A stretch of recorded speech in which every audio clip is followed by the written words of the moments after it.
Buenas tardes. Continuando con el curso seminario de actualización de cálculo avanzado, en esta ocasión tendremos la charla del doctor Rafael Ramos Figueroa, intitulada Formas diferenciales en RN. Gracias. ¿Se escucha? Bueno, entonces, primero voy a empezar con una más o menos informal, ¿no? Y luego vamos a refinar las ideas que de aquí en la motivación. Entonces, bueno, dada una función diferenciable, ¿verdad?, de Rn en R, para cada punto en Rn tenemos la diferencial, que sabemos es una función lineal. Bueno, entonces, como es lineal, la de Rn en R, pues es un elemento de Rn dual. Bueno, por otra parte, dado que tenemos la base canónica de Rn, pues cualquier vector en Rn se puede expresar como combinación lineal de la base canónica así. Entonces, si yo evalúo la diferencial, bueno, para cada punto P esta es lineal, ¿no? Si evalúo la diferencial en P en B, bueno, pues escribo B como combinación lineal de los vectores EJ. Y luego uso la linealidad de la diferencial, aquí está, ¿no? Entonces entra la diferencial. Y luego por cálculo, pues sabemos que la diferencial aplicada a los EJ son las parciales de la función con respecto a los XJ. Bueno, eso es por un lado, ¿no? Entonces, pero por otro lado, las proyecciones canónicas también son funciones de Rn en R, o sea, es decir, la que a cada punto P sub 1, P sub n da a P sub i, ¿no? Esas proyecciones canónicas. Entonces son funciones diferenciables de Rn en R y entonces también las puedo diferenciar. Entonces, si aplico la diferencial de XY, la proyección canónica XY a un vector B, entonces otra vez expreso B como una combinación lineal de los vectores EJ, meto la diferencial de EJ y entonces, análogamente a como lo hicimos acá arriba, ¿verdad?, es la parcial, bueno, la proyección canónica XY con respecto a XJ, ¿no? La suma de los DJ por la parcial de XY con respecto a XJ. Y entonces esto pues es delta IJ. Entonces, dXY de B me da la componente iésima de B, o sea, BI. Entonces, si sustituyo, o sea, obtengo esta relación, ¿verdad? dXY de B es BI. Entonces, si sustituyo aquí arriba, ¿no?, entonces aquí me queda que BJ es ¿qué? dXY de B. Entonces lo voy a denotar con minúscula, ¿no?, porque pues, así está uno acostumbrado. Bueno, entonces eso quiere decir que la diferencial en P se puede escribir como la suma de J igual a 1 hasta N de las parciales de F con respecto a XJ por DXJ. Bueno, de hecho, la colección esta colección, ¿verdad?, de diferenciales es la base dual de 1 hasta N, porque dX y DJ, pues como acabamos de ver, es delta IJ. Entonces, bueno, pues tengo esto expresado así. Entonces, a esto informalmente lo bautizo como un ejemplo de unoforma, ¿no? Bueno, ahorita voy a formalizar un poco más, ¿no? Entonces, bueno, entonces la diferencial de una función f de Rn a R me da una expresión de este estilo. Entonces, una pregunta natural es la siguiente, o sea, para introducir el concepto de forma diferencial. Dada una unoforma, le pongo entre comillas, entonces pues a una expresión de este estilo, ¿verdad? Estos son los elementos del dual de Rn, ¿verdad?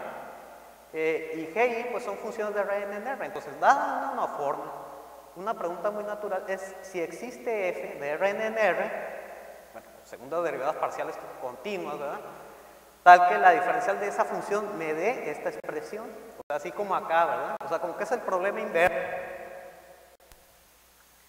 Bueno, entonces es una pregunta muy natural. Ahora vemos que vamos a ver que eso no siempre ocurre, entonces tratemos de establecer condiciones necesarias para que exista dicha función f. Entonces es muy natural pedir segundas derivadas parciales continuas, ¿verdad?, porque la función en sí debe ser diferenciable y los coeficientes GI son diferenciables, ¿no? Entonces, bueno, de existir dicha función f, ¿verdad?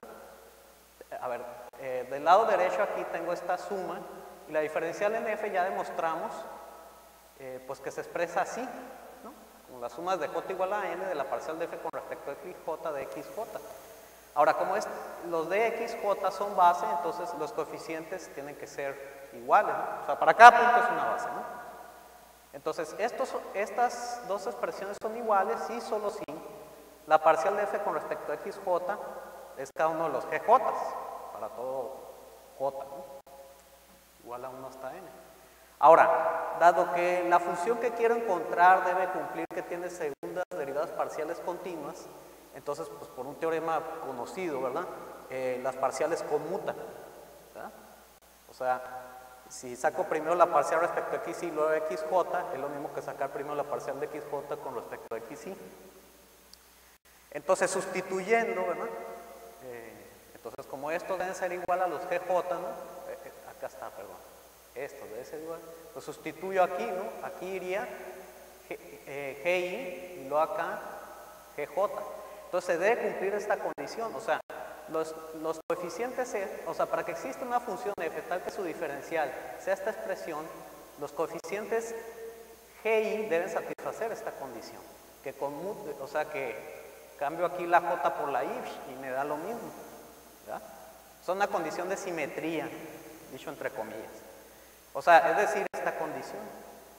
Entonces aquí está, ¿no? Por tanto, una condición necesaria para que exista f, tal que la diferencial de f es la uniforma dada, es esta condición de simetría. Bueno, ahora voy a introducir un lenguaje para reexpresar esta condición de otra manera. O sea, si definimos un producto, voy a anotarlo así, cuña.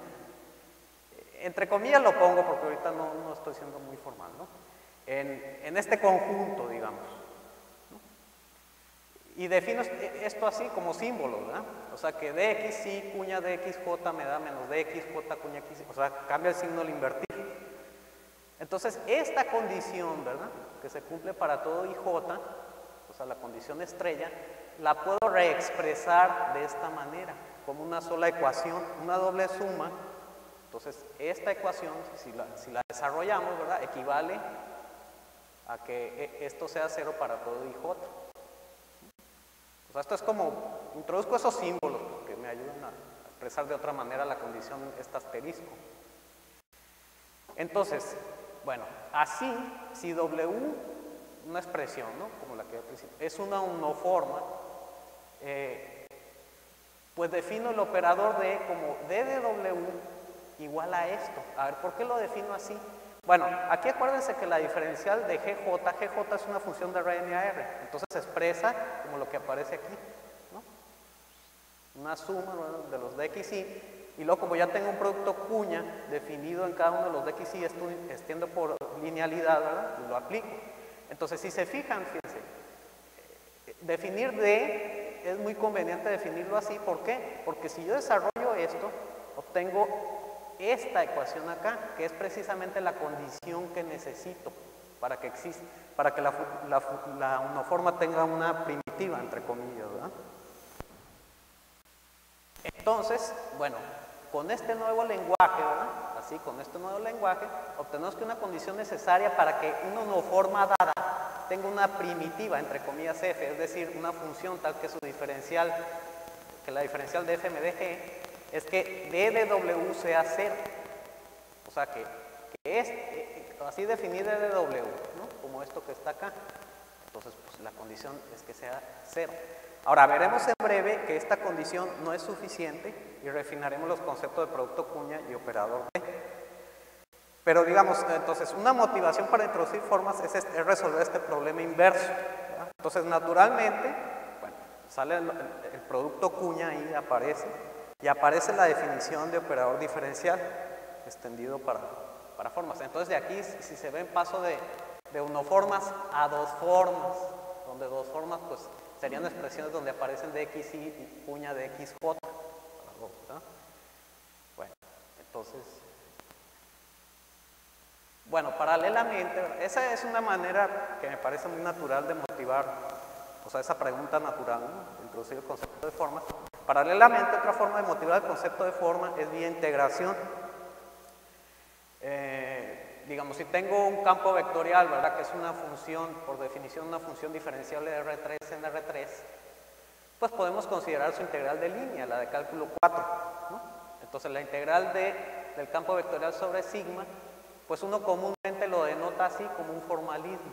O sea, en vez de poner f, pone así f1 de x, f2 de y, f3 de z, como un formalismo, sin notación, ¿verdad? Entonces, esto viene siendo, el integrando viene siendo una uniforme, ¿no? Con esa notación. Y entonces, integrar la uniforme respecto a una curva, pues es la integral de línea, ¿verdad? La integral de línea, o sea, f de sigma de t producto punto, sigma prima de t, donde sigma va de a b en R3, ¿no? Y luego, pues por ejemplo, libros como el Marden, ¿verdad? Textos como el Marden, pues lo define así de manera axiomática. Entonces, aquí puedo pensar que una uniforme nos da una regla para asociar a una curva sigma un escalar que es la integral, o sea, esta integral, ¿no? El trabajo.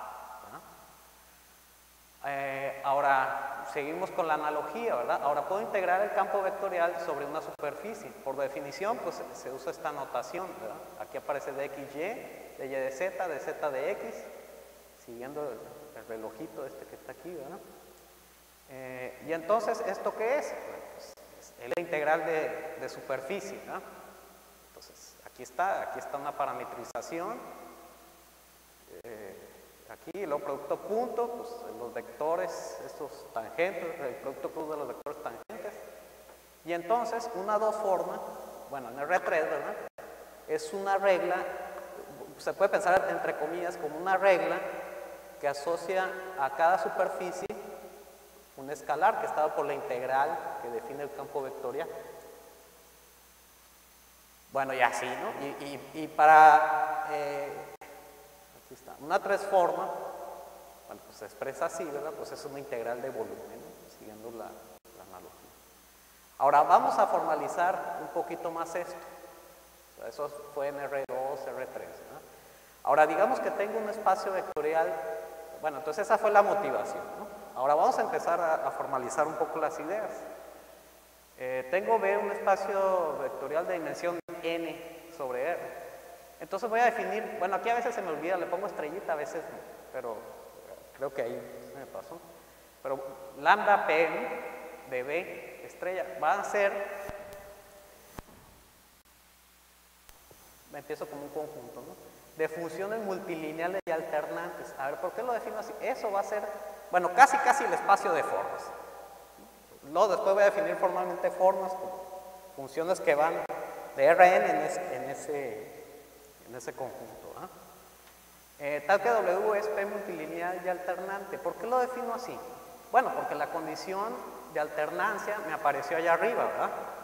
Cuando ponía que dxy cuña dxj es dxj cuña xy.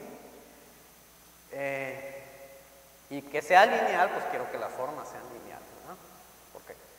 Porque allá también arriba me pareció que lo que se definía era lineal. Entonces es natural definir esto, ¿verdad? Entonces, donde W alternante, ¿qué significa? Pues se comporta así como la función determinante, ¿no? O sea que W de B de sigma sub 1, B de sigma sub P es el signo de sigma por W de B1 hasta B sub P para B sub I, vectores en B. Y entonces que se cumpla esto para todo sigma en el grupo simétrico de P. O sea, que no importa cómo reordene los vectores, ¿verdad? Esto es casi lo mismo, salvo el signo de la permutación, es lo que estoy diciendo, ¿verdad? Cuando evalúen W. Bueno, entonces, ahora inspirados por la motivación que platicamos hace rato, si yo tomo φ1 hasta φ sub P, elementos en el espacio dual, ¿verdad? De B, entonces defino el producto exterior, le voy a llamar así cuña, ¿no?